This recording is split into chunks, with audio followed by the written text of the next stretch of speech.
Tracy bringing up that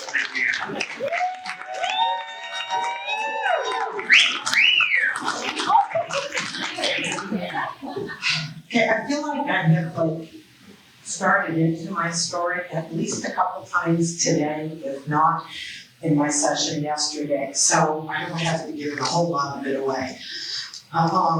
So my star story.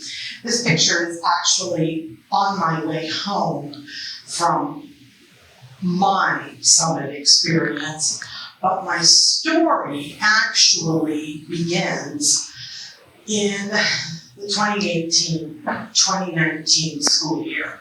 And I feel so funny saying that because I'm 58. My story begins when I was 22, but Scott only gave me 10 minutes. So I have to shrink it down to 10 minutes. Here we go. So 2018-2019 school year. I was teaching fourth grade. I had been teaching fourth grade for probably 9 years. Loved fourth grade. Always my most favorite grade. So I was thrilled with what I was doing. But that school year brought a lot of challenges with it. It started off with my stepmother dying the first day of school. Got a call from one of my brothers before I had even left the house that my stepmother had died, and that was not expected. Got into the school year and found out in November of that school year that my father, who had Alzheimer's and prostate cancer, was pretty much at the end. He was in terminal long-term kidney failure. And we just had to wait for him to go. So my father ended up dying on December 15th of that year. Fast forward to February, I had been estranged from my mother and stepfather for 2 or 3 years because due to an extremely dysfunctional relationship, I had to cut ties. When on a Saturday evening, I got a phone call from my sister close to midnight saying to me, I really, my sister lives in California. I really need you to drive Mom to the hospital. They're life-flighting Dad down to Pittsburgh. So after not having spoken to my mother in 3 years, there was no choice. Of course, I go pick up my mother and drive her down. And needless to say, my stepfather died that night. So now in this school year, I had experienced 3 out of my 4 parents dying. It was a year where administration had decided that the elementary school was okay with a part-time staff member. A part-time guidance counselors. Thank you. That it was okay for us to have a part-time guidance counselor. So my friend and fellow 4th grade teacher was part-time guidance counselor, part-time 4th grade teacher. Let me just tell you, in case you're wondering, it does not work in any way, shape, or form. So there were many days that I was standing. So let's say my classroom was here, her classroom was in that corner, and I stood right here. And I taught English and reading to my class, and I taught science to her class because she had gotten stuck in a meeting. And talked to my superintendent about it. He said, it's not happening. And I said, well, yeah, it is. And so there were times when I would just pick up the phone during the time it was happening and call him and say, you know, that thing you said wasn't happening? It's happening right now, and it's a real pain, but I'm doing a really good job at it, which was probably part of the problem. So, fast forward to the end of the school year. Okay? So now this has been a rough year. We get a new principal. They've moved a principal from the middle school to the elementary. I've worked for this principal before. He does not want to be back at the elementary.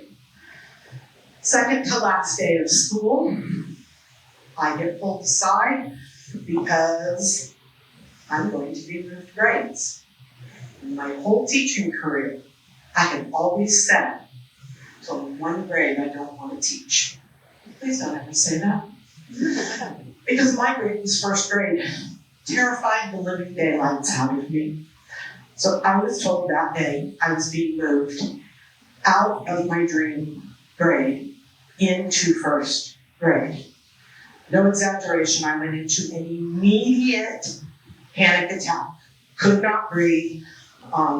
Yes, I do have a therapist. I was immediately calling her and saying, I can't breathe. And ended the school year. Scott, are you still in here? I'm sorry, I didn't warn you that I have to use a swear word in this. So are you okay with that? They signed a waiver. They signed a waiver. So I ended the school year and decided that at this point, I was just a teacher. I was nothing else to that district. I didn't mean anything to anybody. I didn't know why I was there. I was looking for jobs all summer because there's no way I was teaching first grade.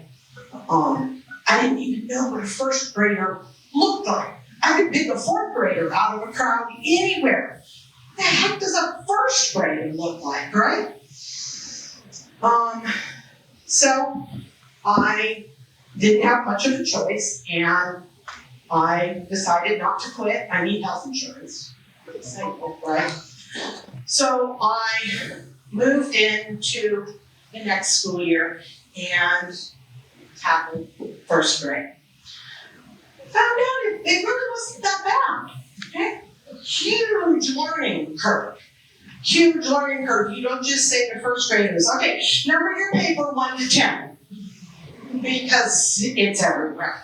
But I was deciding I enjoyed this. At this point in time, my superintendent, who, even though he had done me wrong the year before, I will tell you, we had a very good relationship. He came to me one day and he said, hey, my wife, she teaches, she teaches Slippery Rock. She's got this, I don't know, she's trying to write some grant or something. She's doing some stuff with Makey-Makeys, and she needs a primary grade classroom to work in. So I told her she could come work with you. Okay, sure, why not? Look, I've never touched a Makey-Makey. I've never looked at them. And, by the way, we're going to have to use Chromebooks and Scratch, not Scratch Junior with us. But I'm a team player, and I said, sure, why not? So in she comes, and we ended up meeting for 3 or 4 weeks in a row. We had so much fun, and so did my first graders. They picked up very quickly from iPads how to use the Chromebooks. They were understanding circuitry. They were figuring out how to do Scratch. My mind was blown. So when we finished this, Junko hands me, she actually sent me an email and said, hey, here, send this on to your principal and tell him to nominate you for this. I was like, okay, whatever. So I sent it on to my principal and got an email back the next morning, and he said, done. And 24, 48 hours later, get my confirmation. Congratulations, you're a Keystone Star. Now you can apply for this summit. I don't know what the summit is, right? So I just kind of let it go. The holidays went by, and Pete and C 2019 came around. And while I was at Pete and C, I typically, even if a couple people from my school came, I would do Pete and C by myself. Because most people, as we talked about this week, really weren't interested in what I was looking at. And while I was at one of the sessions, which I didn't know at the time, but I know now, it was run by John Craig, it was walking out of the session with everybody, and there was a lady walking next to me, just chatting very, very nicely. And she said to me, are you involved with any of the organizations here? I said, no, I just come to learn and take it back to my school. And she said, well, I want you to really think about that. PABCT is a really good group to get involved in. And she said, let me give you my phone number. So in my cell phone, I marked her as Dawn from PABCT. You guys all know what I'm talking about? Dawn Martisi. Okay? So I then left thinking, maybe there is something to that summit thing. I think the deadline may have passed. This is a typical happening in my life. I emailed Scott and was like, is there any chance I can get that in really quick? And as gracious as he is, he said, yes, I'll leave it open for a couple days, get it in. So I filled out the application and off it went, probably the end of February. March 13th, 2019. Everybody know that name? Okay? So the school's shut down and COVID hits. 2020. I don't think, thank you, I don't think I need to say a whole lot more about COVID than this. Okay? This was pretty much how I felt for the next year and a half, because then the next school year, 2019, 2020, brought in school, out of school, hybrid, blue group, gold group, part-time, full-time. I was done. That summer of 2020, KTI held a phenomenal cyber summit. And I did try to attend for a little bit. My daughter was, of course, having knee surgery during that. But I really couldn't get into it. So at the end, June of 2021, okay, this was how I felt by the end of the school year. And I'm certain I was not alone. So I had decided at that point, it was all paid for, it was done, it was on the calendar, but I was not going, not in any way, shape, or form. I was not giving up a week of my summer.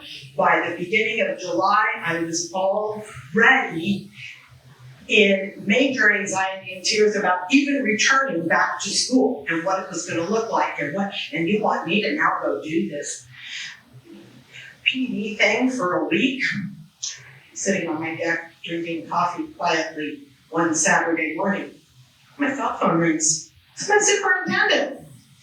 Tracy, I just want to congratulate you. I got an email that says you're going to Summit.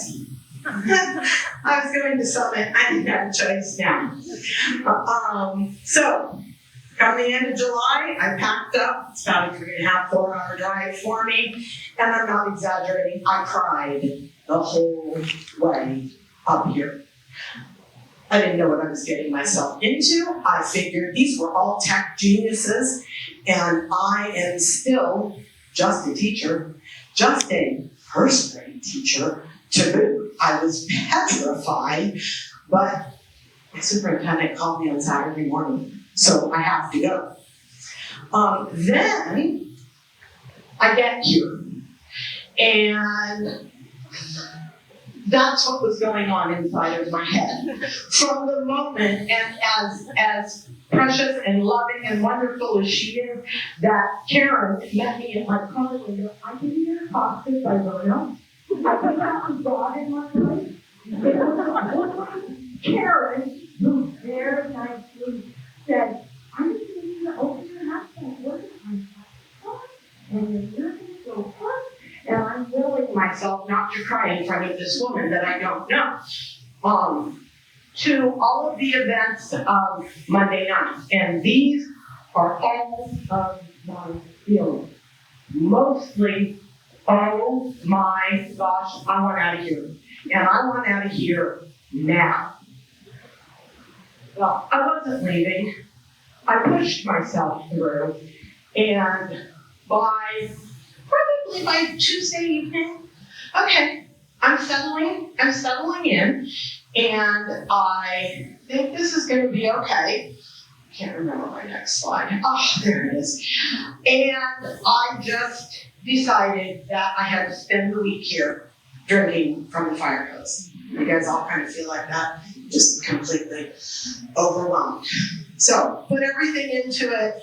Worked on my P4 project, changed it about 3 different times throughout the week. It was a phenomenal thing for me.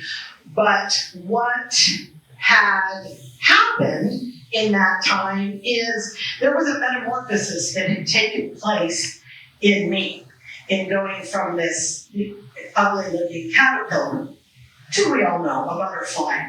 But here's the difference, is that I wasn't just any butterfly at this point.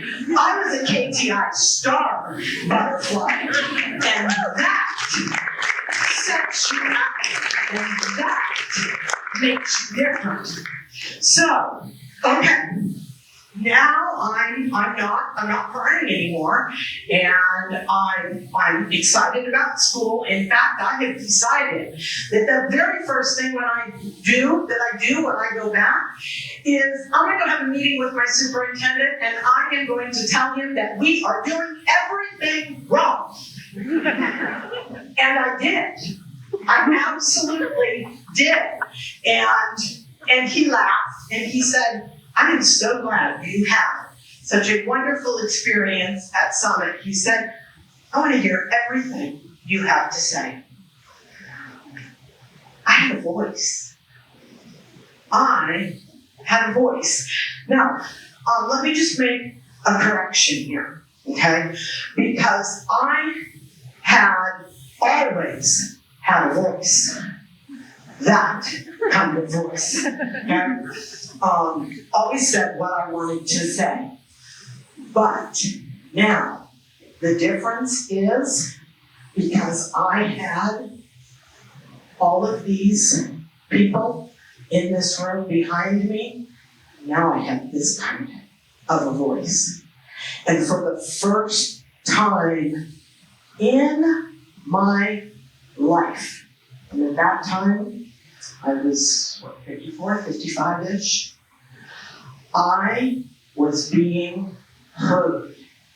I was a child that was not heard. I was a child that needed help and needed to be heard. And now I have a whole group of people with credentials, with evidence that had done amazing things. And they were behind me saying, "Yes, Tracy, you're doing the right thing." And I had a voice, and I was being listened to. It has changed my life. It has changed my career. I now have a future. I figured someday I would retire from teaching. I'm single. I have 2 adult children. I didn't know what I would do. I now have choices. That is me on the right.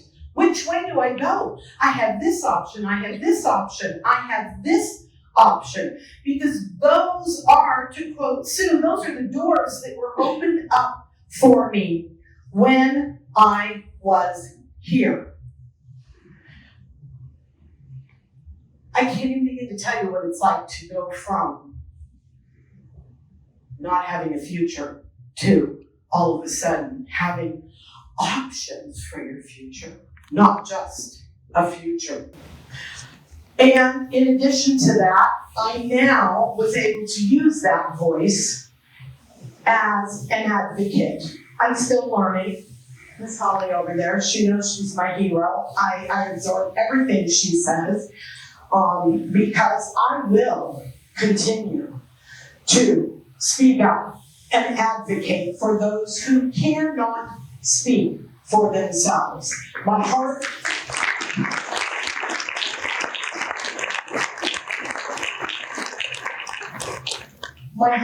obviously is for the children like me that were not heard. But there are adults, there are other people who can't speak for themselves. And I want to share, because if you haven't figured out today yet, I really am kind of a Fred Rogers nut.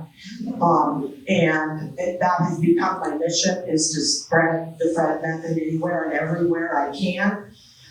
This is one of my favorite quotes of his.